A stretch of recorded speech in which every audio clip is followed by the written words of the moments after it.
Apocalipse capítulo 1. Vamos ler o versículo 1 a 3.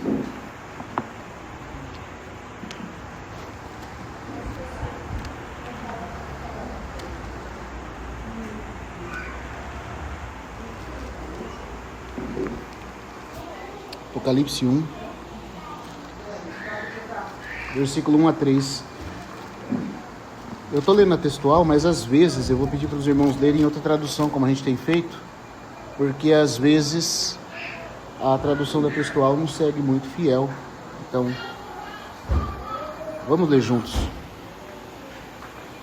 Aqui a versão que eu estou lendo diz: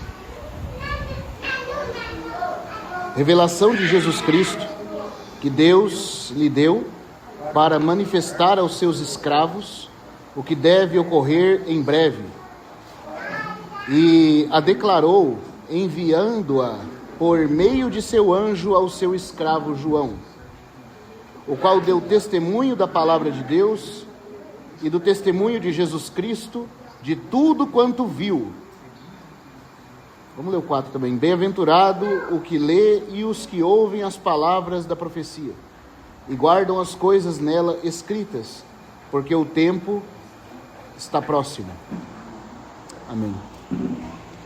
Então, nas outras reuniões, nas 2 reuniões passadas, a gente falou uma palavra de introdução, irmãos, considerando o autor do livro de Apocalipse, que isso era importante para nós entendermos o peso dessa revelação, o peso da profecia do livro, e para que nós pudéssemos ver, né, hoje talvez nem tanto, talvez muitos de nós estão tranquilos quanto a isso, mas para que a gente não pudesse ser enganado em relação a pessoas que já desde agora se levantam para dizer que o Apocalipse é um mero conjunto de símbolos, é alguma coisa que aconteceu no passado, que não tem nenhuma aplicação para o futuro. E por algumas escolas de interpretação, que embora a gente tenha que respeitar todos os filhos de Deus, temos que ouvir, considerar, mas quando eles dizem, por exemplo, na opinião chamada preterista, o que é a opinião preterista? Pretérito é passado. É aqueles que dizem que tudo do Apocalipse aconteceu no passado, antes do ano 70. Mas nós vimos pela datação do livro que isso não pode ser verdade, porque no ano 70 Jerusalém foi destruída, mas João está escrevendo o livro no ano mais tardar, 94, 95.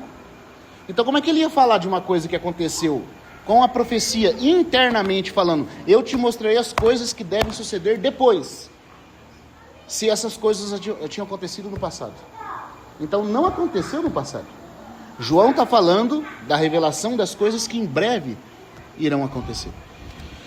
E depois, na reunião passada, a gente viu que toda a profecia bíblica, ela deve ser encarada no seu sentido literal primeiro, exceto quando o próprio Deus, quando a própria revelação diz que aquilo carrega um símbolo.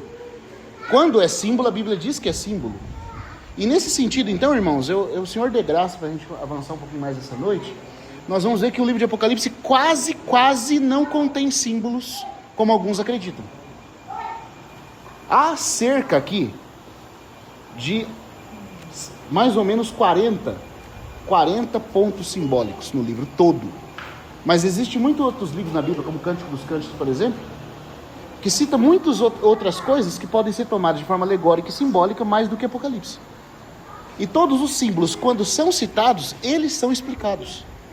Isso a gente vai ver que está relacionado com a própria substância do livro. Então a gente viu quem é o autor, nós vimos a natureza do livro, nós vimos também as suas divisões. Os irmãos lembram, só para recapitular, qual é a divisão do livro feita pelo próprio Senhor Jesus?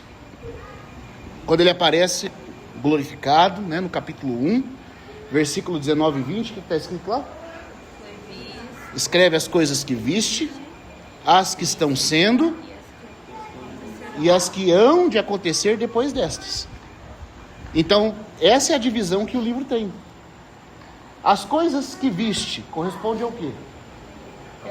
Capítulo 1. Né?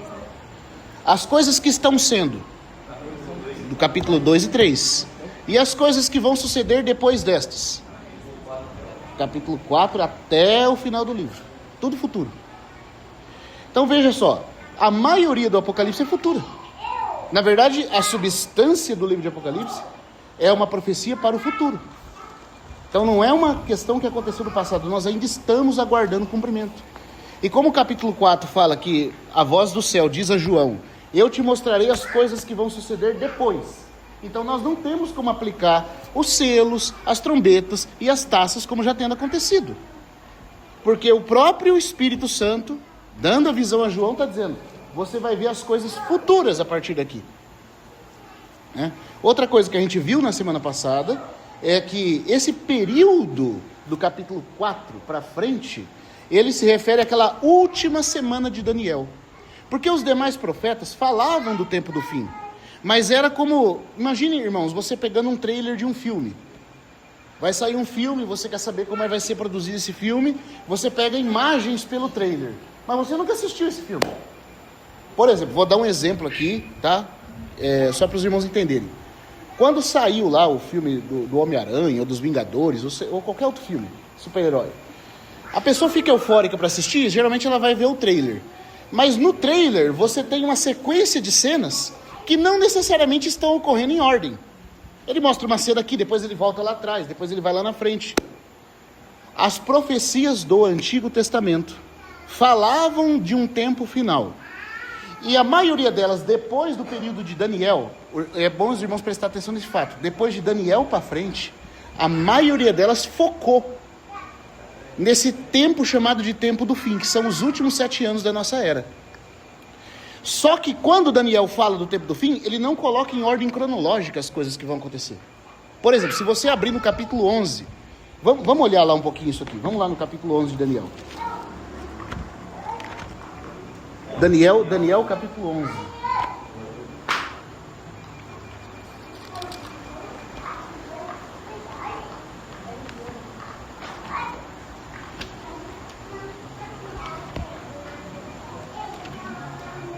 Daniel 11. Isso a gente vai tratar mais para frente, quando nós chegarmos no versículo 10 do capítulo 1. Mas só para introduzir os irmãos nessa ideia, porque isso é importante. Capítulo 11. No versículo...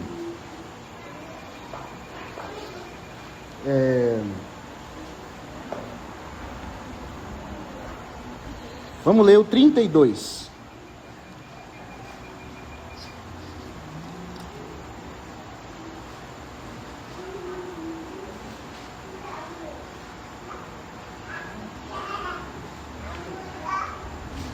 Aqui, se você ler o contexto todo, não vamos ler o capítulo, porque o capítulo é longo, mas se você ler o capítulo todo, ele está falando de um personagem singular, que faz guerra contra o reino do sul, e peleja contra a terra gloriosa.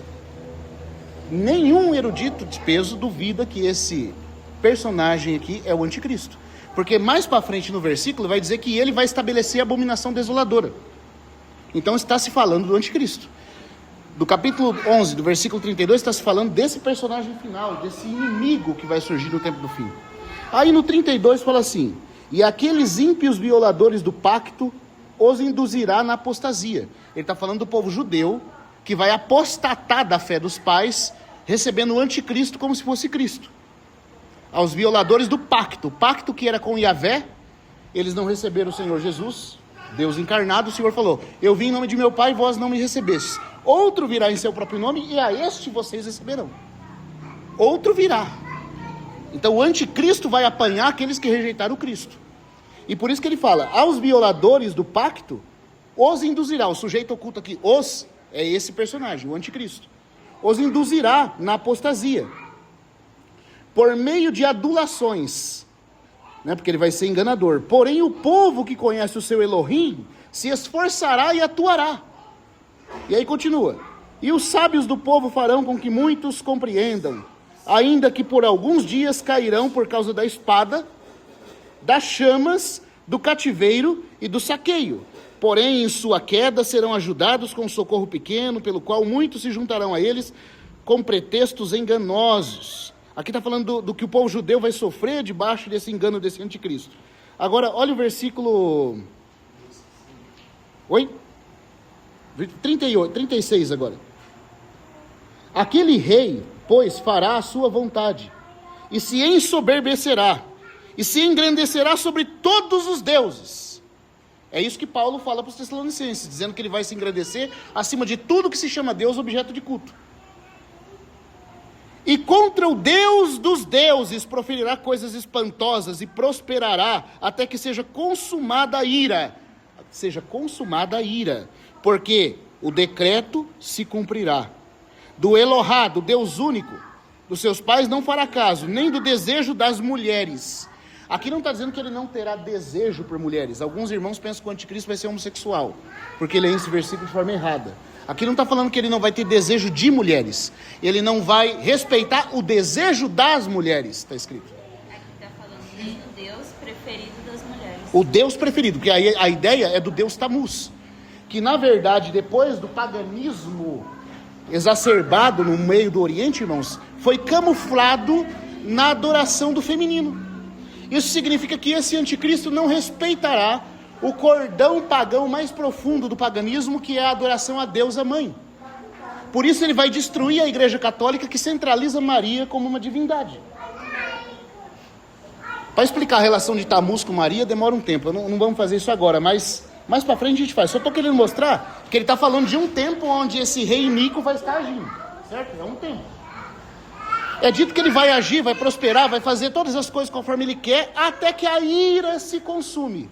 E nós sabemos, se você ler Apocalipse, o capítulo 16, você sabe que a ira se consuma ao derramar da 7ª taça.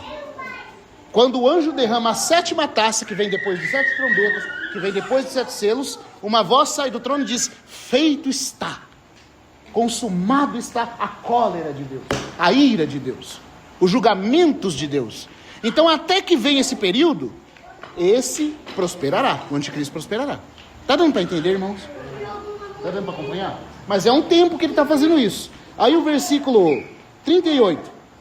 38? Deixa eu ver se é o 38. 38. Honrará em troca ao Deus Baal-zim, Deus que seus pais não conheceram. Aqui é uma associação a Satanás, tá? Honrá-lo-á com ouro, prata, pedras preciosas e ornamentos de grande preço. E com a força de Baal-zim, um Deus estrangeiro, encherá de honras aos que reconhecem. Dar-lhes-á domínio sobre muitos e como recompensa lhes repartirá a terra. Ou seja, ele vai com lisonjas dar valor, honrar aqueles que obedecerem a ele. Como, por exemplo, os 10 chifres, os 10 reis que vão entregar o poder. Ele vai dividir o poder com eles. Tudo isso aqui, irmãos, é um tempo. Aí o versículo... vamos pular um pouquinho. 45. E fixará os pavilhões de seus palácios entre os mares, junto ao monte glorioso e santo. Porém chegará o seu fim, e não tem quem o ajude. Quando ele armar o quartel-general dele no Armagedon contra Israel no Monte Santo. Aí o capítulo 12, versículo 1, porque a visão continua. Capítulo não existia no texto original. Daniel ainda está recebendo a visão, que começou lá no capítulo 10. A visão toda começa no 10. Aí olha o 12, 1. Naquele tempo, no tempo que ele estiver fazendo tudo isso, esse anticristo estiver fazendo isso. Vamos prestar atenção nesse ponto, irmãos. Naquele tempo, se levantará Miguel. Naquele tempo se levantará Miguel, o grande príncipe que está do lado dos filhos do teu povo. Os irmãos lembram que em Apocalipse 12, Miguel, de fato, se levanta como autoridade e guerreia contra o dragão e o joga para a terra? Pois é, aqui em Daniel está dizendo que o levante de Miguel, a apoteose de Miguel, o aparecimento de Miguel em destaque de novo, desde que começou o tempo dos gentios, é naquele tempo. Mas presta atenção aqui, irmãos, que tempo é esse? É o tempo que está sendo declarado desde o capítulo 11. Só que você percebeu assim, se a gente lê Apocalipse, é por isso que Apocalipse é maravilhoso, porque Daniel só fala de um tempo. Só que aqui no 11, ele descreveu o anticristo fazendo ações. Só que de acordo com o Apocalipse, o anticristo só começa a fazer ações depois que Miguel se levanta. Só que se você ler de acordo com Daniel, parece que primeiro o anticristo age e depois Miguel se levanta.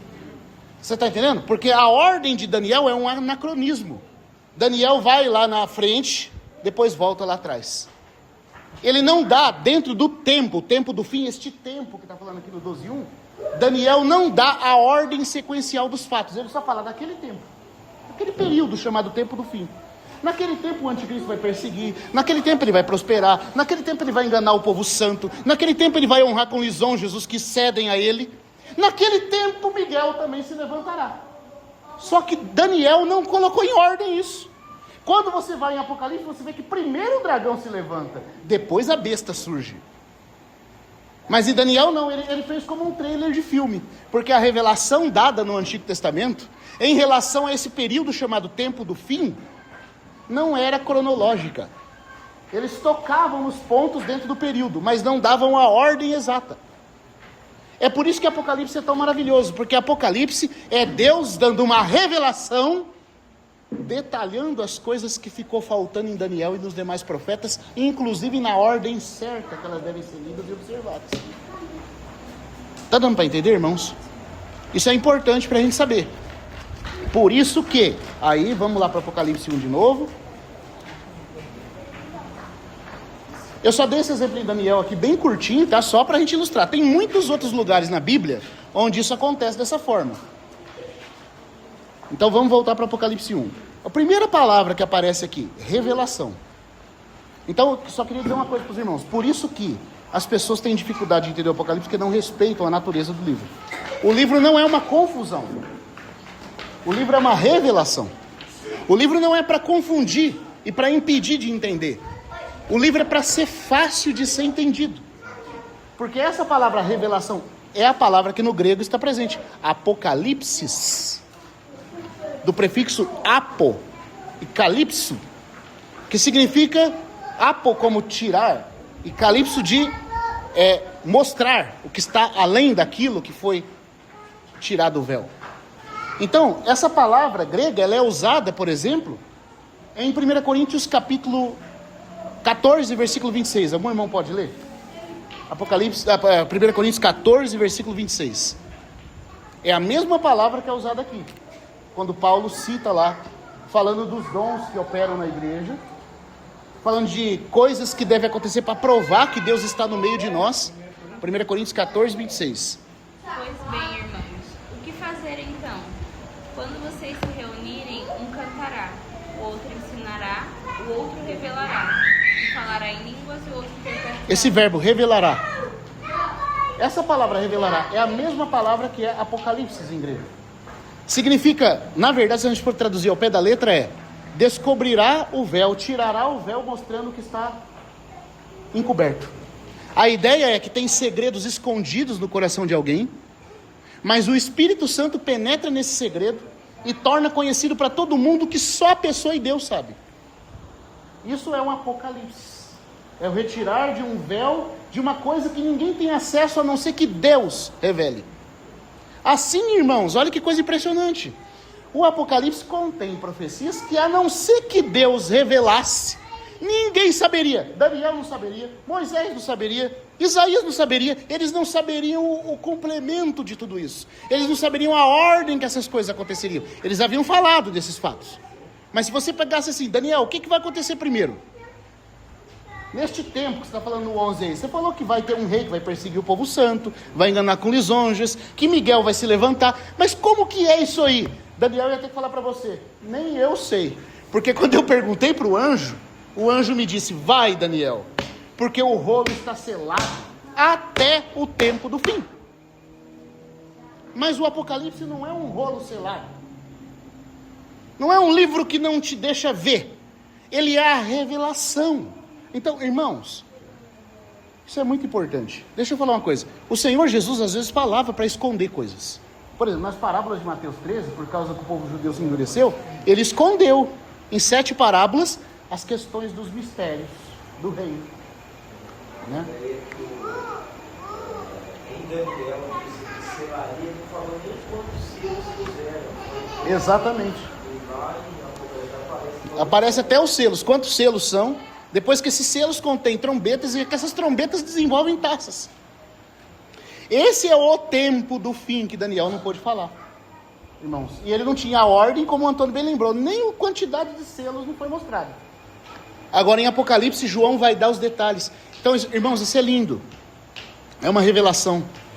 Existe uma palavrinha usada aqui que leva alguns intérpretes a entender que o livro de Apocalipse é um livro de símbolos, né? É a palavra que a gente vai chegar nela, mas ela não é uma palavra que carrega esse sentido, porque Apocalipse não é mais para simbolizar, é para explicar o que já tinha sido simbolizado, é uma revelação, não é mais para esconder nada.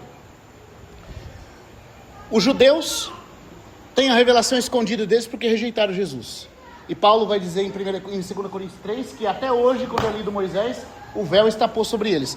As nações, de acordo com Isaías 25, também tem um véu colocado sobre elas. Mas veja quem que fica com o véu? Judeus e gentios.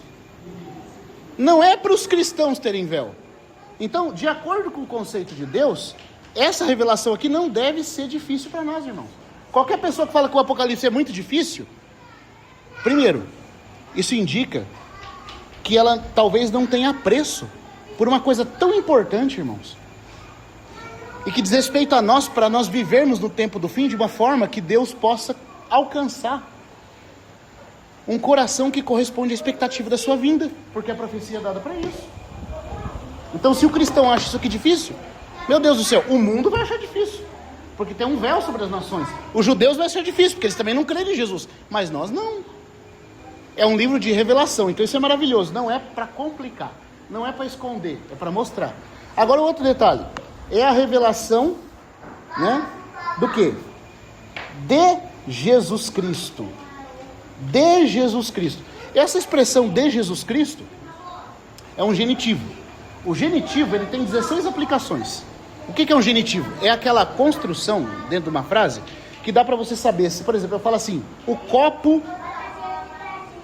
No português não tem tanto esse problema, mas no grego, às vezes a expressão é uma só, então às vezes causa confusão. Por exemplo, se eu quero falar de que natureza é esse copo, o copo é de plástico, né? Então você sabe que o genitivo aqui está falando da natureza desse copo.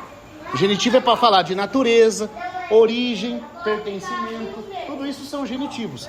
No português, quando você vai falar da natureza do plástico, do copo, você fala o copo é de plástico. E quando você vai falar de quem ele é, suponha que o copo seja meu. O copo é do Daniel. Então o do ou o de são genitivos. No grego, você não tem o do ou o de, você tem só de. Revelação de Jesus Cristo. Aí você não sabe se esse de está querendo dizer que é a revelação da pessoa de Jesus Cristo, ou se é uma revelação que pertence a Jesus Cristo. Só pelo genitivo você não tem como saber. Você tem que entender pelo contexto. E tem irmãos, deixa eu falar uma coisa aqui para os irmãos. Eu quero falar em alto e bom som isso aqui. Porque, desculpa irmãos, eu estou cansado de ouvir um monte de irmão de pseudo-espiritualidade falar o seguinte: ai, você tem que ir em Apocalipse para ver Cristo, porque está escrito aqui que é a revelação de Jesus Cristo. Se você não for para ver Cristo, só Cristo, não vale nada você ver besta, chifre, taça, isso aí não vale nada. É Cristo, porque é a revelação de Jesus Cristo. Mas ele está tomando o genitivo como de, falando da pessoa. Mas o genitivo aqui não está falando da pessoa. A revelação aqui, deixa eu explicar para os irmãos, não é uma revelação primeiramente da pessoa de Jesus Cristo. É uma revelação que pertence a Jesus Cristo. Essa é a ideia. E Jesus Cristo recebeu de Deus essa revelação e deu aos seus servos. Essa é a ideia. Por que eu sei que é a revelação? Por que eu sei que é a revelação de Jesus Cristo? Não da pessoa dele, mas da exclusividade dele, que pertence a ele. Por causa do resto do versículo. O resto do versículo falou o quê? Revelação de Jesus Cristo que Deus lhe deu. Oi? Tem algo de Jesus Cristo, mas a ideia principal é que Jesus Cristo recebeu uma revelação que Deus deu para entregar aos servos. Não está falando da revelação da pessoa de Cristo. Tá? Oi?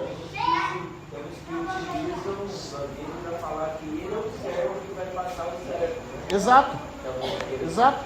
Os caras que dizem que ele é o servo de Jesus, não Jesus. E tem isso aí também. Piorou. Aí vai pegar em João, isso vai ser pior ainda. A ideia aqui, irmãos, é que Deus deu uma revelação para Jesus Cristo. E Jesus Cristo vai entregar essa revelação para nós. Deixa eu falar uma coisa que eu estava lendo hoje, o irmão Pember falar sobre isso, eu achei muito tocante. Ele falou assim: irmãos, ouça isso aqui, irmãos. Nós não deveríamos ter toda a reverência com esse livro, então? Porque sabe quem é o seu autor? É o Deus Pai Pantocratos Todo-Poderoso. O Deus Todo-Poderoso quis dar ao Senhor Jesus uma revelação especial que não tinha comunicado a ninguém. E Jesus Cristo, o Senhor da igreja, quis entregar aos seus servos. Então, olha, irmãos, isso aqui é uma revelação. Você fala assim: eu amo a Deus, eu amo Jesus Cristo, mas não quero saber nada de profecia de Apocalipse. Mas o Deus que você ama, o Deus Todo-Poderoso, o Deus Todo Sábio, o Deus Todo Onisciente, o Deus Perfeito, Ele quis, o Pantocratos, o Todo-Poderoso, o Pai. Porque tem coisas, irmãos, que o Senhor Jesus comunica e o Espírito Santo aplica. Mas quando numa epístola você diz com todas as letras que é o próprio Deus a fonte disso, e que Deus por meio de Jesus está fazendo isso conhecido, então o negócio ficou muito sério. E o título de Deus aqui é o Pantocratos, o Todo-Poderoso, aquele que é, que era e que há de vir. Como que eu vou desprezar uma coisa que o Deus totalmente onisciente e sábio julgou que seria necessário eu conhecer? Então assim, é como diz o irmão Gino: que espiritualidade é essa que diz que ama Jesus e despreza a revelação do Pai dada a Jesus para Jesus dar a você? A pergunta que a gente tem que fazer é assim: vamos lá, eu sou espiritual, né? Aí eu só quero ver Cristo. Mas Cristo está mandando eu saber das profecias. Como que eu vou amar Cristo se eu desprezo o que Cristo quer mostrar? E não foi só Cristo, irmão. Foi o Pantocratos, o Todo-Poderoso, aquele que detém as ciências, o saber, aquele que detém as coisas mais importantes e poderia não revelar, poderia conservar nos seus arcanos. Os arcanos são os segredos que só Deus conhece. Mas Deus não quis deixar esse detalhe do tempo do fim encoberto. Ele revelou ao Senhor Jesus, e o Senhor Jesus revelou aos seus escravos. Porque a palavra servos aqui é escravos. Então, olha, irmãos, que impressionante. Que impressionante que é isso. Aqui cai por terra toda a pseudo-espiritualidade. Não precisamos saber de besta, de chifre, nem de arrebatamento, nem nada disso, porque isso não é Cristo. Ué, mas o Deus que é o Pai de Jesus Cristo está dizendo que isso é importante. E aí vem um pseudo-espiritual e fala que isso não é importante. O Deus que é Pai de Jesus Cristo dá uma bênção para quem lê isso. E dá uma severa advertência para quem tentar modificar isso. É o único livro que termina com uma ameaça. De tão sério que Deus considerou isso. Agora, como é que eu posso ser mais sábio que Deus, irmão? Você não acha que se eu desprezar esse livro, o problema está no meu coração? Porque o Deus que é sábio, o Deus que é amor, o Deus que é perfeito, com perfeição, segundo o conselho perfeito da sua vontade, Ele quis revelar Jesus Cristo. Para Jesus Cristo revelar a nós. Aí eu digo assim: não, eu não preciso disso aí. Na verdade, toda a confusão, o aspecto de amor terreno, mundano da igreja, toda a mácula da igreja desse tempo se deve ao quê? Sempre desprezou esse livro. Nunca tratou com a importância que tem. Então assim, aí é uma esperança da igreja transformar a terra num paraíso, é a esperança de que nós vamos conseguir fazer alguma coisa. Esse livro aqui, irmão, faz essa pretensão cair por terra. No livro de Apocalipse mostra que a igreja, como igreja, cristandade, fracassou. No livro de Apocalipse mostra que Israel fracassou. Ele tira toda a esperança de reforma total desse mundo na nossa mão. Ele mostra que a não ser que Deus, Yahvé no seu Messias, intervenha de forma direta, não há solução. Ele mata o nosso amor por esse mundo e nos põe numa esperança daquilo que vai vir. Então por isso Satanás não quer que você dê valor a esse livro. Para o seu coração continuar terreno, continuar mundano, continuar alimentando esperanças com sistemas, com política, com religião, com cultura, com um monte de coisas. Mas que, como diz o Pember também, não te deixa ver Satanás como um cativo algemado na era vindoura. Ele quer que você se distraia nesse mundo onde ele é o príncipe Deus, para que você não pense naquela era bendita onde ele vai ser revelado como cativo algemado. Ele quer distrair você e eu. Por isso ele cega as pessoas para dar valor a esse livro. Mas Deus considerou importante. E em toda a história da igreja, quando a aflição era muito grande, era no livro de Apocalipse que as pessoas tiravam o consolo. Está vendo, irmãos? Isso é tão lindo. Então a revelação de Jesus Cristo que Deus lhe deu. Outro ponto que eu quero chamar a atenção. Nós sabemos que o Senhor Jesus é Deus. Até aquela tradução de Marcos lá, ninguém sabe a hora nem o dia, nem o filho, nem os anjos, não está certo. Porque como filho, o filho sabe. O filho é Deus. O filho é Deus. A Peshita, que o Antônio até foi pesquisar, ela nem traz. Em Marcos e Mateus 24 também, ele fala, nem traz esse, o filho não sabe. Porque o filho, como Deus, ele sabe. Mas por que, irmãos? Um detalhe que eu achei lindo aqui, né? Eu estou compartilhando com os irmãos algumas coisas que eu tenho desfrutado com algumas coisas que eu tenho lido em diversos autores, né? E esse aqui foi uma nota que o Pember coloca. Por que nesse ponto aqui, o Senhor Jesus tem que receber uma revelação de Deus para entregar? Exato, Antônio. Porque aqui Jesus é o homem. É o homem. E ele vai receber de Deus. Por quê? O que ele mesmo falou para Pilatos? Para Pilatos não, perdão. Para Pilatos ele falou que nenhuma autoridade é dada. No caso é João Batista falando para o povo. Em João 3. O homem não pode receber coisa alguma, se de cima não lhe for dado. Lembra desse versículo? O homem não pode receber. Isso ajuda a gente a entender, irmãos, algumas coisas que ocorrem nesse livro. Por exemplo, o Senhor Jesus é Deus, mas por que ele espera ordens, comandos serem dados para poder agir? Às vezes tem lugares que até um anjo fala com ele, parecendo que sabe ou dá um comando, sem o qual ele não vai agir. Mas por quê? Porque ele, como homem, está preservando, respeitando aquela honra, sabe? Aquela submissão que Adão não teve. Você está entendendo? Porque ele é o último Adão, o homem vencedor. Lembra de todas as profecias que falam do homem no trono? Do homem coroando a criação, reinando? Pois é, Apocalipse mostra esse homem. Irmãos, isso é lindo. É o homem que Deus quer. Finalmente Deus tem esse homem. E é esse homem que vai encerrar tudo.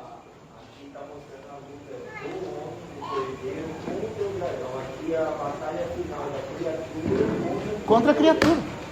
Porque é como criatura vencedora que ele é mostrado aqui, irmãos. Não é só como Deus. Claro que em alguns versículos deixa claro, porque tem que deixar pelo menos implícito que ele é o Deus verdadeiro. Mas a ênfase está na humanidade vencedora dele. Porque é com o homem que Deus vai encerrar seu plano. Então, como homem, ele está recebendo de Deus. Só para os irmãos verem outra coisa. Abre aí em Apocalipse 14.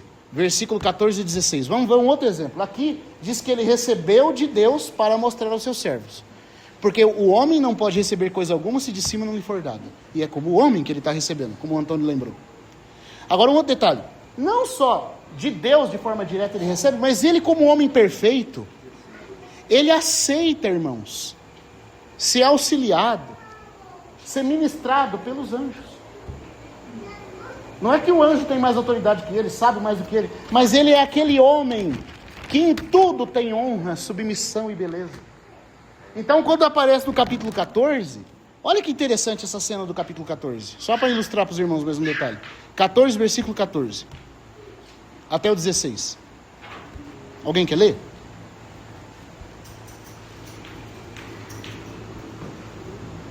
Apocalipse 14, 14. Na nuvem branca, e assentado sobre a nuvem alguém, semelhante ao filho do homem. Então, o filho do homem estava sobre a nuvem. Aí continua. Ele estava com uma coroa de ouro na cabeça e uma foice afiada na mão. Irmão, não há dúvida que esse homem que está sobre as nuvens com uma coroa é o Senhor Jesus. Ele é que vem fazer a colheita, a foice. É hora de colher a grande colheita de Deus. Mas continua.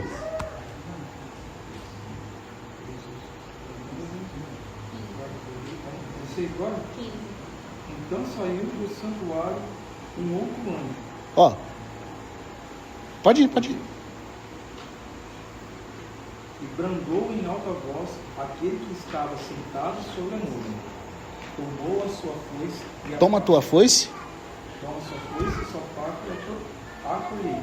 Tá vendo? Ó, olha que coisa linda, irmãos. O Senhor Jesus é o homem vencedor. Ele está entronizado, vindo sobre nuvens. Mas quem que grita com ele? Um anjo que sai do santuário. Dá aquele grito de arauto. Dá aquele grito de representante, de arauto divino. O Deus Todo-Poderoso está dentro do santuário. O anjo ministra no santuário. Jesus não está exercendo mais o sacerdócio nessa hora. Ele já está vindo com coroa. Então ele não está mais junto ao Pai dentro do santuário. Agora o anjo que está dentro do santuário recebe a comunicação e o anjo repassa isso ao Senhor Jesus. Agora vamos lá, irmãos. Você acha que o Senhor Jesus precisaria ser avisado por anjos de alguma coisa? Você acha que ele carece de alguma informação? Ele é o criador dos anjos, sustentador dos anjos. Mas por que ele admite? Não sei se os irmãos conseguem ver a beleza disso. Por que ele permite que os anjos comuniquem coisas para ele nesse ofício reinante que ele está vindo? Porque ele é o homem, como o homem deveria ter sido.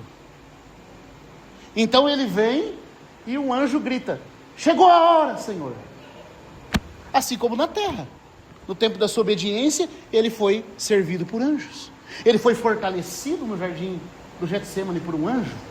E aqui, agora, quando ele vem reinar, e outro detalhe, irmãos, que o irmão Pember coloca, que eu achei precioso, queria dividir com os irmãos. Isso é importante de perceber, por quê? Porque aqui, nessa hora, o Apocalipse é o tempo do fim. É o tempo onde Deus vem lidar com a terra, não na questão como Deus, o Pai de Jesus Cristo, e Jesus Cristo como nosso irmão mais velho, como a família de Deus. Os tratos familiares e os tratos da igreja não são contemplados aqui. Deus está vindo lidar com o mundo como juiz. As questões judiciais, as questões de honra, de preservação de direito, jurisprudência, tem que ser tudo mantido. Então nessa hora, até o Senhor Jesus, ele aceita ser colocado da posição de homem, auxiliado pelos ministros celestes. Por quê? Porque é uma questão de corte. A gente não entende que é isso, que a gente não vive numa monarquia. Mas quem vive em monarquia, entende muito bem isso. Vamos supor, o príncipe da Inglaterra, filho da rainha, ele dentro da casa ali com a mãe, ele pode falar com ela como mãe. Mas quando ele tem que cumprir questões legais do reino, ele também precisa seguir um protocolo. Ele não pode falar assim, minha mãe. Ele tem que chegar e falar, Alteza. Ele é filho da rainha. Mas ele também, por questões judiciais, ele se dirige como alguém diante de um soberano. Ele tem um grau de autoridade que está resignado a outra autoridade. Não são questões familiares, são questões judiciais que estão sendo tratadas. Está dando para entender, irmãos? E o tempo do Apocalipse é um tempo judicial, é um tempo da da septenária semana de Daniel, é o tempo onde Deus entra em juízo com o seu povo. E aí que é interessante, porque nessa hora, então, já que ele é juiz, não, você vê que as epístolas começam, bendito Deus e Pai de nosso Senhor Jesus Cristo, né? Deus é o Deus e Pai. Apocalipse não diz que Deus é Pai, só diz o Deus Todo-Poderoso. Por quê? Porque são questões de julgamento que está envolvido aqui. Jesus Cristo não é chamado de Jesus Cristo, filho do Pai. João gostava de falar que Jesus é o filho do Pai, mas aqui ele não fala que Jesus é o filho do Pai. Ele diz que o Senhor Jesus é o soberano dos reis da terra, aquele que nos ama. Olha, irmãos, que coisa! O soberano dos reis da terra, o primogênito dentre os mortos. As relações são todas judiciais, porque é um tempo de julgamento, está dando para entender? O Espírito não é o Espírito da graça. Não é a graça do Espírito que é enfatizada aqui. Deus enviou o Espírito de seu Filho, o Espírito da graça. Não, é os 7 Espíritos que queimam diante do seu trono. São questões judiciais. Se a gente não entende isso, a gente não entende a natureza do porquê as coisas são feitas com esse protocolo. Pode pensar que a graça terminou. Não. Mas não assim, ela estava, mas não era. Mas não é ela que está sendo, está entendendo? Enfatizada. Porque são questões de governo. Então até o filho, ele se sujeita como um príncipe a um soberano. Ele é auxiliado por ministros celestes o tempo todo. Tem anjo para todo lado no Apocalipse. Porque são questões sérias que estão acontecendo. Ô, irmãos, e a gente que ama a Deus, deixa eu falar uma coisa. Só uma incredulidade ou um engano do inimigo. Eu queria poder falar isso aqui com o sentimento que está no meu coração. Para impedir a gente de amar esse livro. Porque a gente vem falando assim, que mundo injusto. Nossa, o Senhor podia voltar. Quanta coisa acontecendo. Pois é, e o livro que vai falar disso a gente não lê. A gente não aprecia. A gente quer que Deus julgue, mas o livro que vai tratar da sessão de juízo, os crentes desprezam. Mas se você entender que esse livro é a resposta para os anseios do seu coração, você vai amar ele. Vai falar, que coisa maravilhosa. Agora Deus tomou o assento como juiz. Agora o Filho vem como governante. Agora os anjos são executores de justiça. Tudo que meu coração ansiou. Chega de injustiça, chega de escravidão, chega de usurpação, chega de defraudação. por parte do diabo, por parte dos reis da terra, dos políticos, de tanta injustiça, irmãos. O livro de Apocalipse vem colocar um bálsamo no nosso coração. Não vai ficar assim para sempre.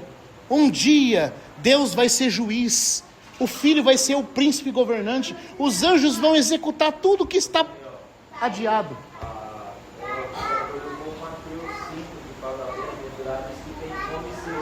De justiça. Aí não quer beber. Ah, não, deixa esse negócio de Apocalipse para lá. Mas, irmão, como é que você pode falar, vem Senhor Jesus, amar o Senhor, e você desprezar as coisas que Ele está mostrando, de como Ele vai vir? Irmãos, Ele vem com os olhos de fogo, Ele vem para fazer justiça, Ele vem para consertar todas as coisas, inclusive nós. Então esse livro deve ser amado, e não desprezado. É um engano satânico, irmãos. Fazer o nosso coração, eu não estou falando que o nosso coração é assim, mas eu estou dizendo assim, de forma geral, hipotética, o coração da cristandade em geral é assim. Ou vai para o extremo de dar só palpite, especulação, ou despreza com tudo. Não tem valor, deixa para lá. Os pseudo-espirituais desprezam. E os palpiteiros confundem. Porque também não tem o critério para poder entender o livro.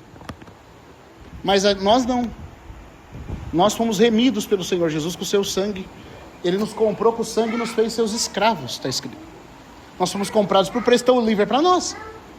Então, a revelação de Jesus Cristo que Deus lhe deu. Por que Jesus recebe de Deus? Por que ele guarda esse protocolo divino?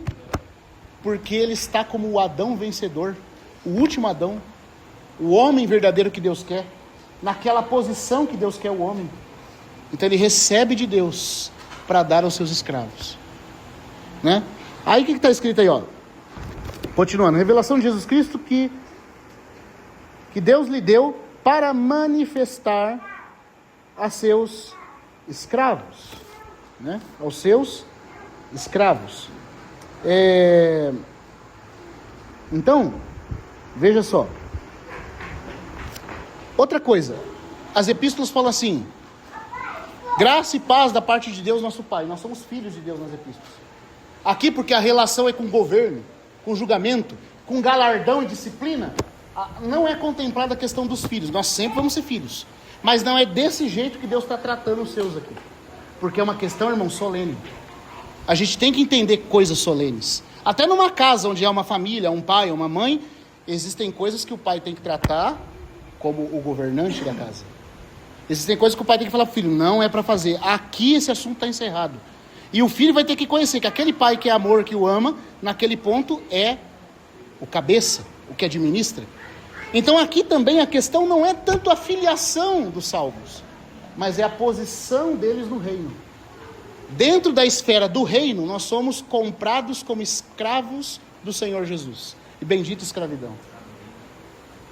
E só os escravos vão poder entender esse livro. E aí o escravo tem uma coisa, irmão, ele não tem direito. Ele não é dono de nada. Ele é totalmente seu senhor. Então uma outra coisa que um irmão salienta: você nunca vai entender esse livro se a sua vida não for de escravo. É por isso que todo mundo só faz confusão com esse livro. Que a maioria das pessoas não ama o Senhor como um escravo. Jesus é o salvador dela, mas ela nunca viu o senhorio de Cristo. Então, a não ser que nós estejamos envolvidos nas atividades desses servos, que é apacentar os irmãos, cuidar dos irmãos, pregar o evangelho aos fracos, compadecer-se do mundo aflito, curar as pessoas, né? Ajudá-las a conhecer o Senhor, está envolvido em alguma coisa da obra de Deus como uma consciência de que eu não pertenço a mim. Se isso não me dominar, o livro está fechado para mim. O livro está fechado para mim. Então, aos seus escravos, porque aqui a questão não é mais a família. A questão aqui, porque é o tempo de julgamento, é a posição que eles ocupam.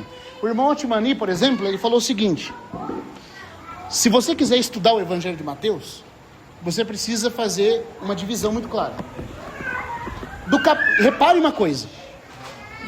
Se os irmãos quiserem tomar até nota, é importante. Do capítulo 1 ao 13 de Mateus é uma sessão. Do capítulo 14 ao 28 é outra sessão. Do capítulo 1 ao 13, nós nunca somos chamados de servos, só filhos. A única palavra usada é filho. Você não vê a palavra servo. Mas do capítulo 14 ao 28, você nunca vê a palavra filho, só servo. Só servo é usado, não filho. Quando você pega isso aí, você sabe que tem uma divisão ali. Do capítulo 1 ao 13, a nossa relação é com Deus Pai. Do capítulo 14 ao 28, a nossa relação é com o Senhor Jesus Cristo. Porque Ele vem como Senhor.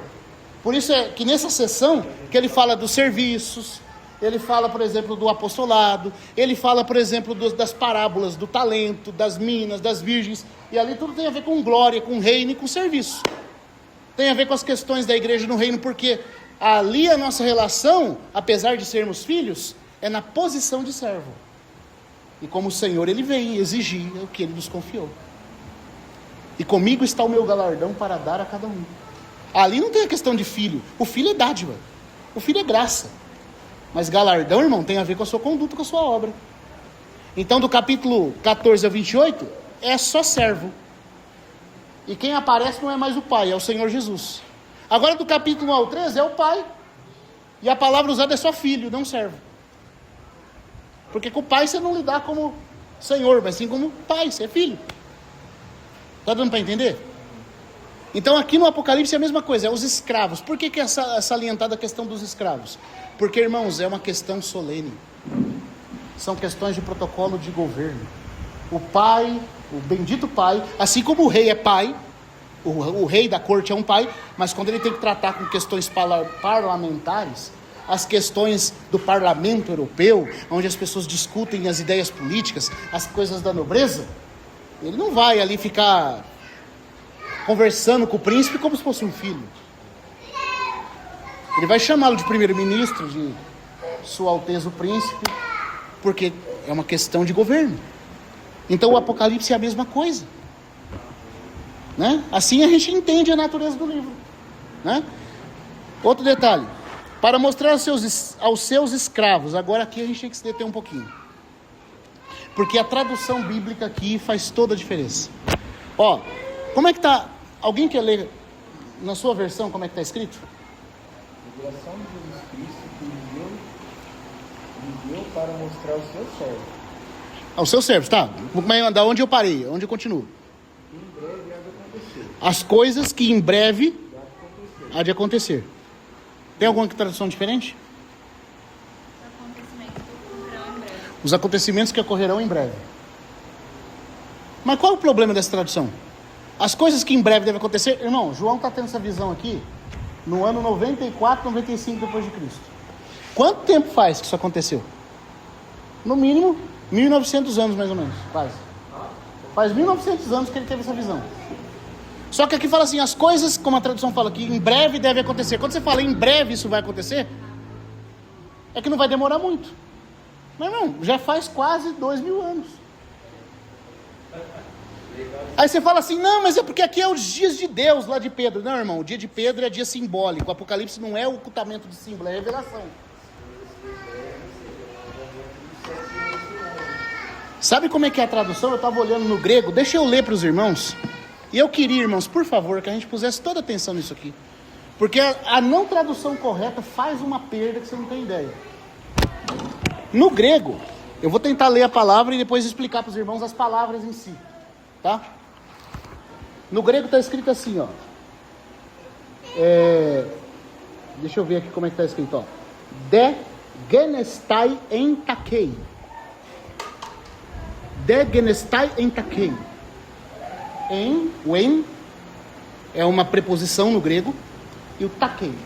Takei, essa expressão takei é da onde vem a palavra taquicardia. O que é uma taquicardia? É o aceleramento do coração. O coração começa a bater rápido, eu estou tendo um ataque. Taque, esse prefixo taque, que no grego significa rápido. Takei. Se escreve com o ki grego, que tem a letra X, mas se lê como ki, que é a mesma letra do Christos em grego. A gente fala Cristo, mas se fosse falar de acordo com a pronúncia grega, é Christos. Ou Christos, né? Porque o X tem o som de ki. Aí você põe o R e fica cri. Mas então, takei. Esse takei significa um aceleramento. Algo tão rápido que você quase às vezes pode talvez não perceber. E aqui, olha só que interessante isso, irmãos. A expressão que diz assim, ó. Esse de aqui é a expressão deve. Aí o genestai vem de Gênesis. Gênesis, da palavra Gênesis, que significa no princípio ou os começos, deve começar, ou vir a ser, porque também João usa a mesma palavra em João capítulo 1, quando ele fala que aqueles que receberam, ele deu-lhes o poder de serem feitos filhos de Deus. O ser feito ali tem a mesma preposição. Então o genestai significa que essas coisas chegam a ser. Elas devem chegar a ser. Agora a preposição em no grego, porque a preposição no grego também faz uma diferença. A preposição em é para dentro, ou dentro de uma esfera. Apo é saindo de, eis é para dentro, e eis é entrando. Apo é saindo, retirando. E em é dentro de uma esfera.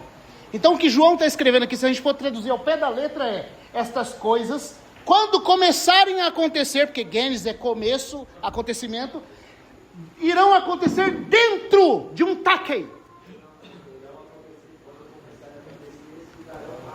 Se darão rápido dentro de um período rápido. Então está falando aqui que quando o Apocalipse começar a acontecer, vai ser muito rápido. Não está dizendo que não vai demorar para acontecer. Essa tradução está errada. A tradução é: quando começar a acontecer, acontecerá rápido dentro de um tempo.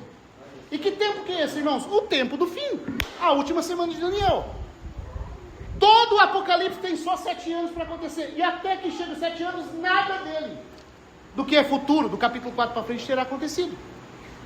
Vai ter coisas, mas não é o fim. Oi? Vai ter coisas, como disse Jesus. Mas não é o fim. Porque o fim é o takei. É o período rápido. Muda tudo, irmãos. Eu não sei se assim isso impacta vocês. Olha o que eu estava lendo, eu falei: meu Deus do céu. Olha isso aqui, o em para dentro. Então esse bolo aqui, ó. Ai, me perdoa, eu fico até eufórico. Porque a hora que eu li isso aqui, para mim fez toda a diferença. Não é elas vão acontecer rápido. Elas devem acontecer em breve. Já faz 2000 anos, irmão. Que breve que é esse? Jesus não estava falando que não vai demorar para o Apocalipse acontecer, não é isso. Ele está falando que quando começar a acontecer, genestai, quando começar a acontecer, vai acontecer dentro de um período muito rápido. Como um efeito dominó. 7 selos, 7 trombetas, 7 taças. Rápido. Qual que é o tempo? 7 anos. Porque é a última semana de Daniel. É isso que ele está falando. Em é dentro. Esse bolo aqui, a preposição em no grego, ele está dentro da forma. Takei é o período rápido. Lembra da palavra taquicardia? Então, genes, de genestai, en takei. É assim que está no grego. Então não é as coisas que em breve devem acontecer. É as coisas que quando começarem a acontecer. Ela tem um período curto e rápido para poder acontecer. Agora, quando esse período começa, são 7 anos quando começar. Mas ninguém sabe quando exatamente ele vai soltar os 7 anos finais. Isso é um mistério. Mas quando começar, você vai saber, porque vai ser rápido. Entendeu? A outra coisa é interessante que naqueles filmes antigos, cruzeiros que faziam baseados na palavra, algumas coisas fundamentadas, eles mostravam um princípio. Pelos eventos finais, você sabe que o tempo está dentro do Apocalipse. O tempo está dentro do Apocalipse. Uhum. É possível pelos eventos, parâmetro do tempo. Sim, exatamente, Antônio. Irmãos, isso é tão sério que isso já estava anunciado no Antigo Testamento.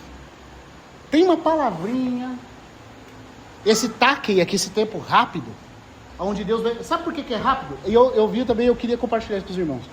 O irmão Pember fala assim: sabe por que é rápido? Por alguns motivos. Primeiro,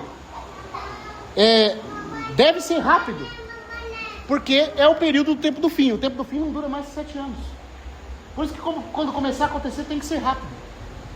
Segundo, deve ser rápido porque não é o prazer de Deus julgar. Isaías capítulo 28, versículo 21, ele diz que quando ele tem que julgar, ele está fazendo uma obra estranha. Uma obra que ele não tem prazer em executar.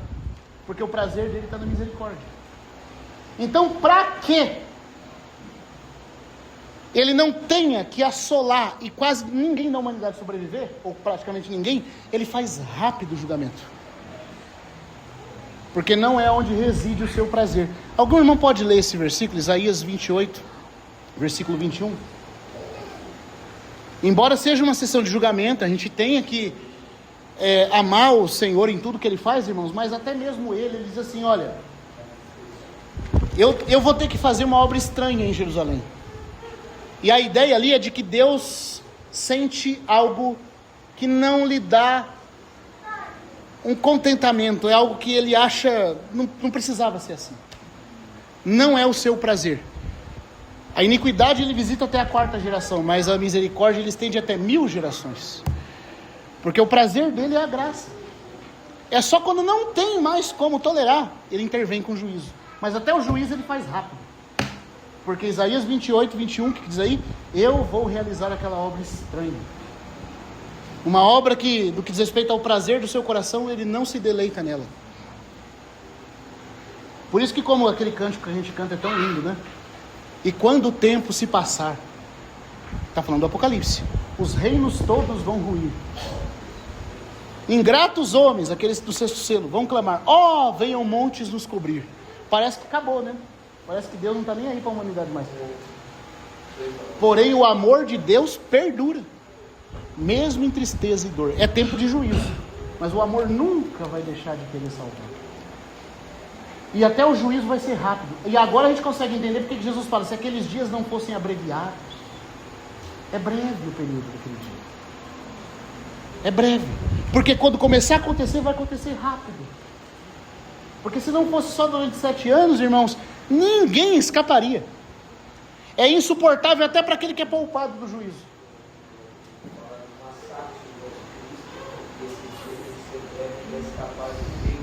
Os judeus têm que escapar. E as catástrofes também, elas são tão grandes, que imagine que o protegido de Deus nessa terra, como os judeus, o povo remanescente, mas isso durasse muito tempo. O horror, o pavor. Também. Então por isso vai ter que ser muito rápido. Irmãos, eu fiquei tão feliz quando eu vi isso, que eu falei, rapaz, agora ficou claro o Apocalipse. Claro assim, no sentido de, Jesus está falando símbolo aqui, irmão, não é símbolo, porque é uma revelação. Não é mais linguagem semiótica, não é uma linguagem de símbolos que ocultam as coisas. É uma linguagem que abre, até os símbolos são todos explicados, quando tem símbolo. A não tradução correta, as coisas que em breve devem acontecer. Irmão, é breve porque é o tempo de Deus, 2000 anos são só 2 dias. Mas não é isso. Ele está falando, quando começar a acontecer, vai acontecer dentro de um tempo rápido. E você quer ver o que está escrito em Romanos? Oi. A última semana de Daniel, os 7 anos finais de Daniel, ele é aberto quando o acordo é feito. O acordo de 7 anos. Surge o primeiro cavalo, que é o cavalo do primeiro selo. O primeiro selo é aberto e começa os 7 anos. Então também, os selos nenhum foi aberto. Né? Isso também é importante, irmãos, para a gente entender, porque agora está uma febre na internet. Eu vou citar aqui porque está dando uma febre. O Trump foi lá, fez um pacto lá, o cavalo está correndo, a semana começou, o acordo de paz. Só que há uma coisa estranha acontecendo na geopolítica. Eles fizeram uma outra pílula paralela à ONU. Agora eles construíram. Criaram uma ONU do Trump, né? Do Trump, paralelo. O que a gente pode dizer eu vou tentar na semana gravar no canal, porque eu prometi para alguns irmãos que vieram perguntar, o que está acontecendo com essas nações orientais se levantando, irmãos, na verdade, é o florescer das demais árvores, que além da figueira tem que florescer, porque Amon tem que estar de pé, Edom tem que estar de novo de pé, o Líbano tem que estar de novo de pé, Damasco tem que estar de novo de pé. A maioria dessas nações onde o Trump fez acordo, são localidades onde essas nações antigas estavam. E você vê o plano do Noah, um grande plano que a Arábia tem, você vê a potencialidade bélica e financeira que o Trump quer investir nesses países, tornando eles poderosos de novo. Por quê, irmãos? Porque essas nações têm que florescer de novo, mas ainda não é o acordo de paz, é uma preparação para o que vem depois. Porque quando vier o acordo de paz, irmãos, é 7 anos só. Então, quando começar a acontecer, acontecerá rápido. Mas não chegou esse tempo ainda. Não tem selo aberto.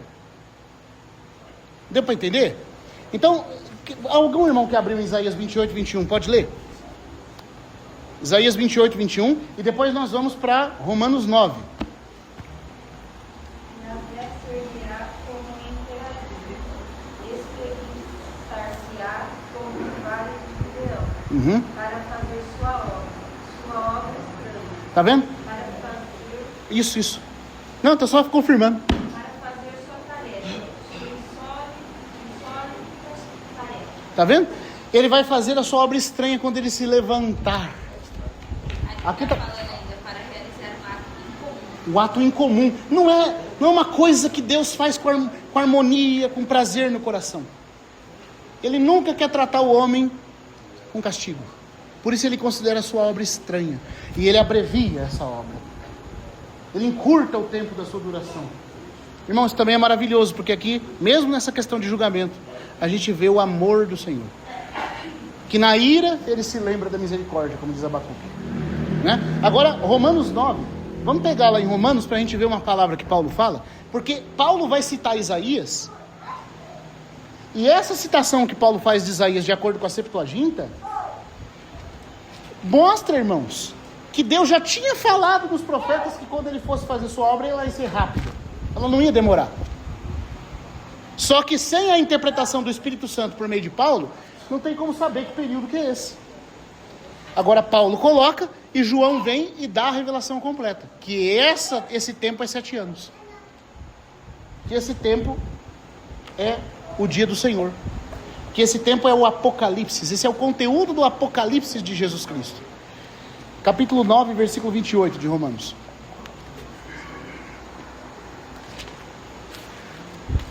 O que está escrito aí? Romanos 9. O Senhor executará na terra sua sentença rápida e definitivamente. Veja, aqui Paulo está falando, irmãos, deixa eu só contextualizar os irmãos. Ele está explicando para os irmãos de Roma que a rejeição de Israel não é final.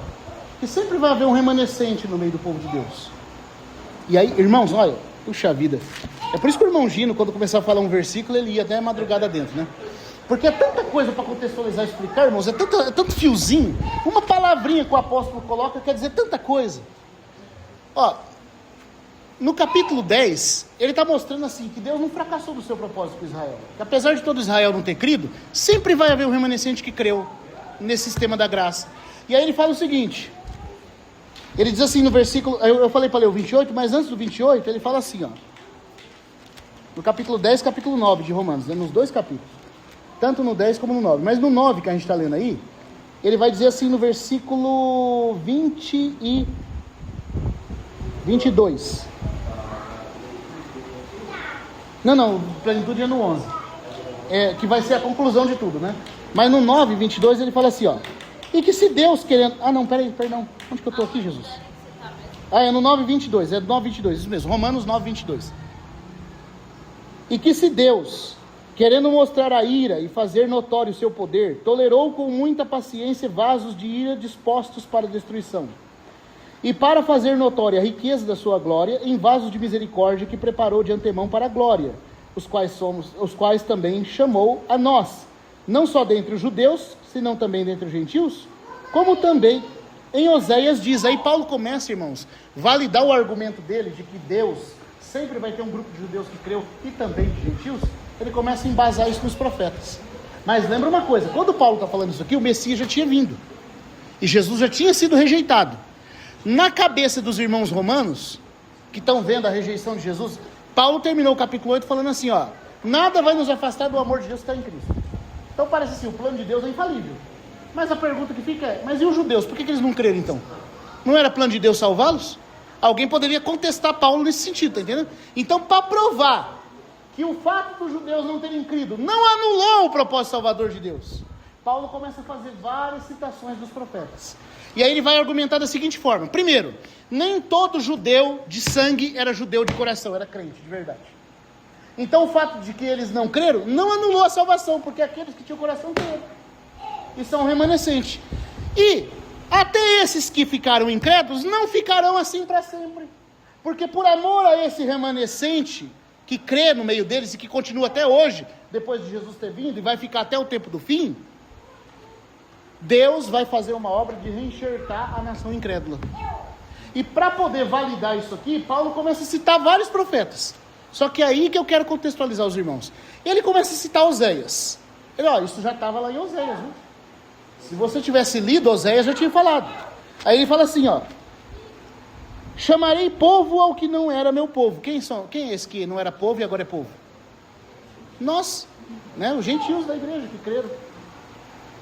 E sucederá que no lugar onde lhe foi dito, vós não sois meu povo, ali serão chamados filhos do Deus vivente. Aí, irmãos, olha só. Primeiro, então, ele vai provar assim, o fato de gentios terem crido, enquanto Israel permaneceu incrédulo, não era uma surpresa, já estava anunciado nos profetas. Mas agora ele vai falar uma outra coisa, que esses judeus incrédulos não vão ficar incrédulos para sempre, porque tem um remanescente que vai ser poupado, ou seja, irmãos, de judeus. É que é tanta coisa, Antônio, é difícil aqui, irmão. De judeus, é que eu estou falando aqui, parece que está todo mundo já entendendo, mas eu lembro para ir mais devagarzinho. O remanescente aqui está falando de judeus, que sempre vai haver um grupo de judeus crente. Nunca na história vai deixar de haver um grupo de judeus crente. A nação foi endurecida, mas sempre vai haver um grupo de judeus. As 12 tribos no final de cada tribo. Está entendendo, irmãos? A nação não rejeitou Jesus, os judeus não rejeitaram. Mas aí Paulo vai falar assim, não foi todos os judeus que rejeitaram. E ele usa até ele, fala, porque eu também sou judeu. E eu criei. E não só eu, mas tem um grupo que Deus já anunciou nos profetas que vai permanecer crendo. Não é espantoso, irmãos, que Pedro, Tiago, João, que desde que Jesus ascendeu, nunca deixou de haver crente em Israel. Faz 2000 anos que a nação de Israel rejeitou Jesus, mas sempre tem um grupinho de crente judeu, para preservar o testemunho do Senhor Jesus entre os judeus. E esse grupo vai ficar até o tempo do fim. Nunca vai deixar de haver. Deus preservou eles. E aí que, contextualizando os irmãos, eu quero chegar no ponto importante. Presta atenção aqui. Esse grupo que vai permanecer crendo até o tempo do fim, eles vão permanecer porque Deus os guardou. E eles vão ficar nessa hora até que a obra rápida do Senhor termine. Aí Paulo vai mencionar o tempo da obra do Senhor. O tempo da obra de juízo do Senhor. Ele diz que esse povo vai permanecer crente até que o juízo de Deus acabe sobre eles. E aí ele vai falar, ele vai citar Isaías para falar que esse tempo de juízo já tinha sido dito por Isaías que vai ser rápido. Vamos ler o 28 agora. E Isaías clama, né? Versículo, também clama com respeito a Israel.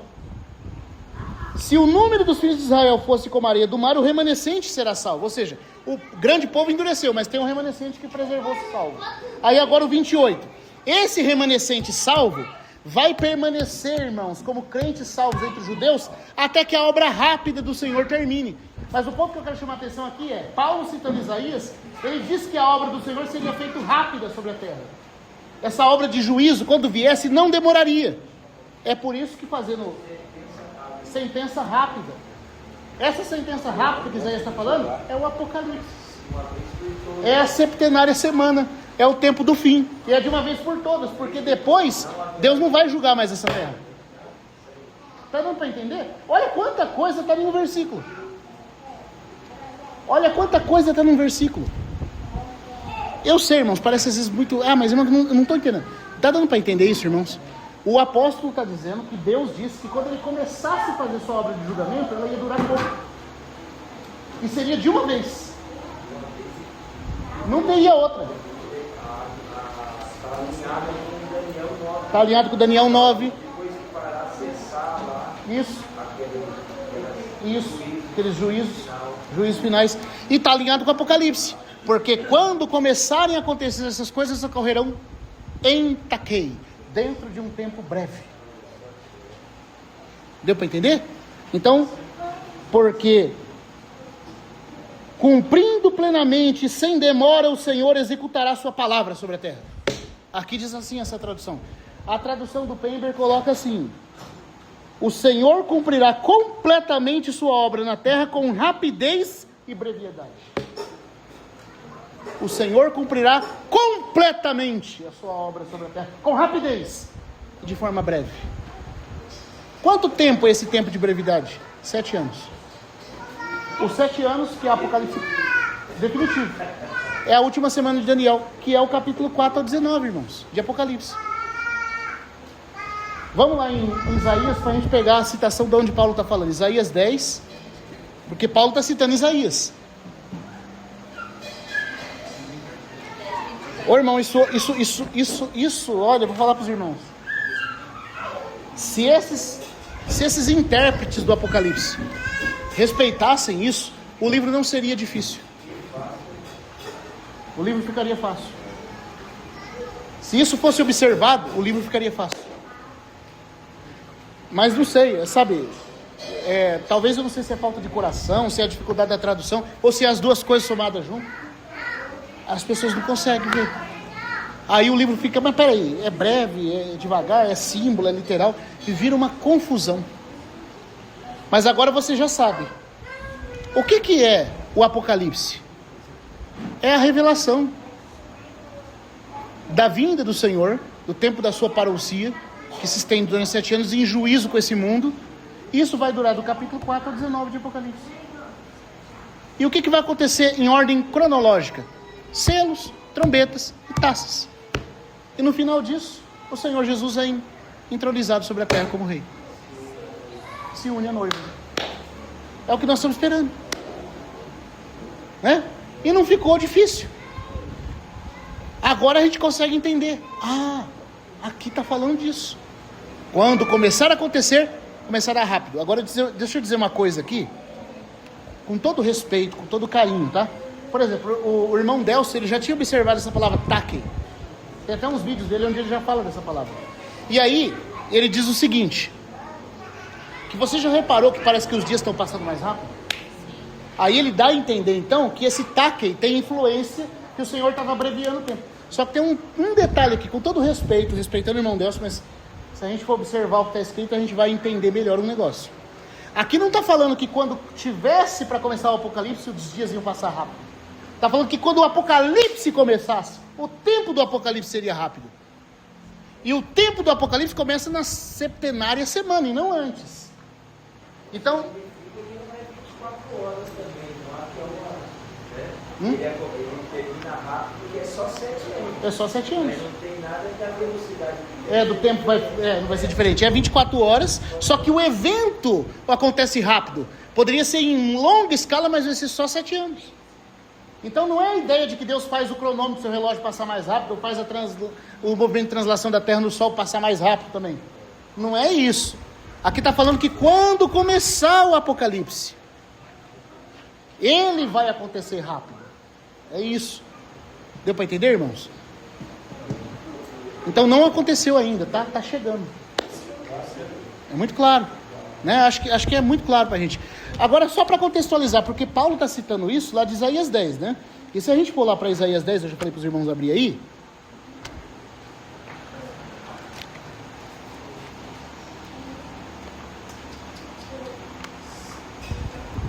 Capítulo 10, versículo acho que 20 até o 23.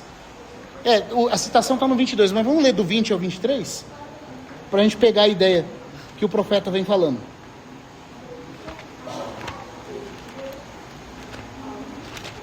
Isaías 10, 20 ao 23. Olha o 20, ó.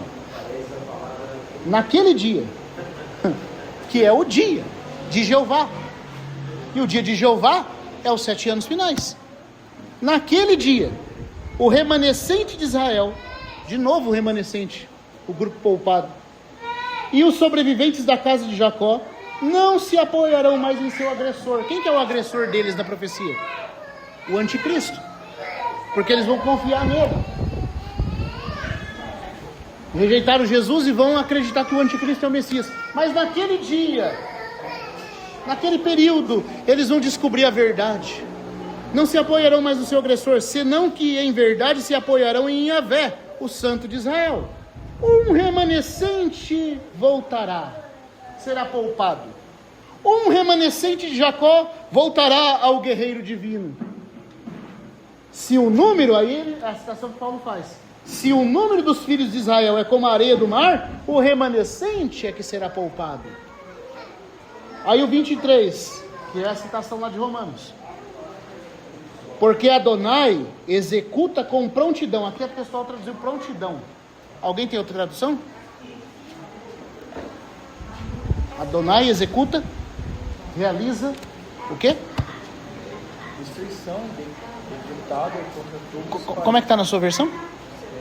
No 23. Executará a destruição decretada contra todos os países. Executará a destruição decretada? Todo o país. Uhum. Pois o Eterno, Deus Todo-Poderoso, já determinou destruir todo este país. E ele fará porque decidiu fazer todo esse Então, país. que tem um detalhe aí. Se você vai na Septuaginta, até trouxe aqui depois para mostrar para os irmãos, ela está de acordo com o que Paulo citou. E a tradução King James, até a textual aqui, não sei porquê, outras versões, não traz o texto de acordo com a Septuaginta. Porque o que Paulo fala é, pois o Senhor executará rapidamente a sua palavra sobre a terra. E aqui colocou, o Senhor já determinou executar a sua palavra. O já, de rapidez, é o rapidamente da Septuaginta. Então eles confundiram a palavra já, com rapidez, com o tempo da execução, que é rápido. Não é que ele já determinou, é que ele vai fazer rápido. Essa é a ideia. E a Septuaginta traz assim. E a citação de Paulo está de acordo com a Septuaginta. E a tradução hebraica, maçorética, não traz dessa forma.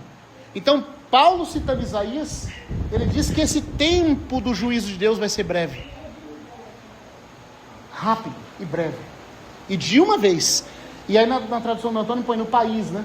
Mas a palavra grega, que está aqui na Septuaginta, a Septuaginta português traduziu. Aqui na minha tá, a Septuaginta traz, apenas o remanescente dele será salvo, pois ele executará sua sentença rapidamente. É isso aí. Algo decisivo e justo. A Septuaginta traz assim. E quando fala terra, a da do Antônio fala país, né? Aqui em diz. No grego da Septuaginta, irmãos, a palavra grega é oikomene. Oiko de morar e oikomene significa lugares que são habitados. Ou seja, toda a terra habitada. O oikomene significa onde tiver gente na terra. Então isso significa que esse juízo de Deus vai pegar o planeta todo. Não vai ser uma coisa localizada. No meio de toda a terra. A do Lucas está mais correta. Né? Porque não é o país de Israel. É a terra no sentido de qualquer lugar habitado pelos homens. Toda a terra também está certo. Né? É sobre toda a terra habitada. É por isso que o Senhor fala para nessa hora, aqueles que estiverem no monte fugir para o deserto, porque o deserto é um lugar não habitado, e o deserto vai ser poupado. O deserto não é oikomene, porque ninguém mora no deserto, por isso é ermo, por isso é desabitado. Então se você foge para o lugar que está além do oikomene, além do lugar habitável, você é poupado, é para lá que tem que fugir. Agora qualquer lugar onde haja habitação de homens, o juízo cai. Essa é a ideia. Deu para entender?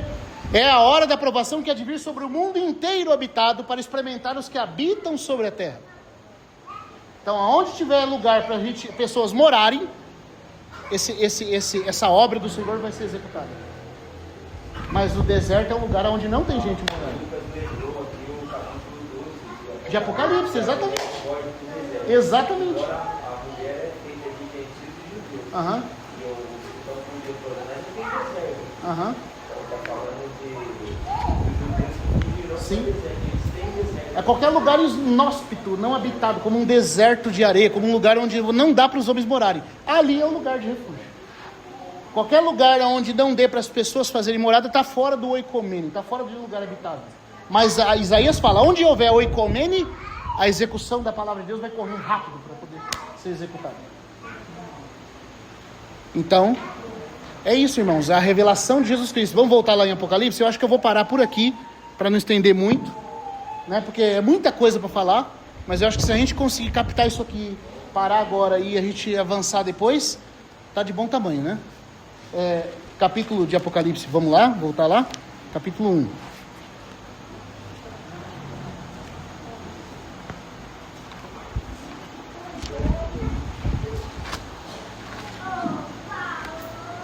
Então, ele diz assim, que essa revelação dada de Jesus Cristo aos seus escravos é para que ele manifeste, né, o que deve ocorrer em breve. Diz a tradução aqui, mas a gente viu que no grego é as coisas que quando começarem a acontecer, ocorrerão dentro de um tempo breve. Essa é a tradução correta, né? Em grego, né? Dei genestai en takei. As coisas, quando começarem a acontecer, deverão ocorrer dentro. Essa preposição, irmãos, é assim, às vezes os tradutores não respeitam a preposição. E acho que o problema é não entender a preposição. A gente fala crer em Jesus como se Jesus fosse o objeto que eu estou crendo. Não está errado, mas a preposição vai além, porque, de novo, no grego é em. É crer se colocando dentro de Jesus. Jesus se torna a sua esfera de vida. Se fosse Jesus o objeto da sua fé, aí é eis em grego. Se você está saindo da esfera de Jesus, é apo. Se você está acima, é epi. Se você está embaixo, é hipo. Hipo é embaixo. Epi é acima. Apo é saindo. Eis é em direção. E em é dentro. Então a preposição ela é muito importante. E como aqui é usado em takei, significa dentro de um tempo breve. Agora, só para a gente encerrar aqui. E que ele enviando por meio do seu anjo, ao seu escravo João, o qual deu testemunho da palavra de Deus e do testemunho de Jesus Cristo, de tudo quanto viu. Esse testemunho da palavra de Deus significa que o Apocalipse, por um lado, está ligado a todo o oráculo de Deus do Antigo Testamento. E o testemunho de Jesus diz respeito a tudo que o Senhor Jesus ainda em carne revelou. E depois, por meio do Espírito Santo, deu aos apóstolos. Então o Apocalipse, ele é, na verdade, um amarrar de nós, de tudo que Deus falou nos oráculos do Antigo Testamento, como palavra de Deus, e de tudo que Jesus encarnado, ou por meio do seu Espírito, deu testemunho por meio dos apóstolos. É o zoom de tudo aquilo que já vinha sendo falado no Antigo Testamento, que foi também falado por Paulo e pelos apóstolos, mas não detalhado. Isso, exato. Porque, irmãos, você pega assim, Paulo falou do dia do Senhor. Olha, nós vos exortamos a não acreditar, a não se demover, como se procedesse de nós tendo chegado o dia do Senhor. Mas Paulo não explica o tempo do dia do Senhor. Não é porque ele não sabia, talvez é porque algumas coisas Deus não mostrou para ele. Ele sabia do dia do Senhor, mas não sabia, porque por ser uma revelação, significa que estava oculto para qualquer um, antes de João ver. Paulo tinha ideias gerais do que ele viu no terceiro céu, do que ele conhecia das Escrituras, mas essa porção aqui ficou só para João. João vai falar. Paulo sabia que tinha uma última trombeta, mas ele não falou das 7 na ordem. Ele não falou qual era essa última. Aí João vem e fala, é a 7ª. Tem 7 e é a 7ª que é a última. Então, os detalhes é João que vai dar. Paulo só fala ao ressoar da trombeta de Deus, ao ressoar da última trombeta. Mas João vai falar, antes da última tem 6. E ele vai explicar o que acontece em cada uma, e ele vai explicar que antes de cada uma dessas tem selos sendo abertos. Então não é lindo, irmão, você entender que o Apocalipse ele faz essa amarra, essa conexão com tudo, e ele explica para você coisas da Bíblia que se não tivesse ele, você não saberia.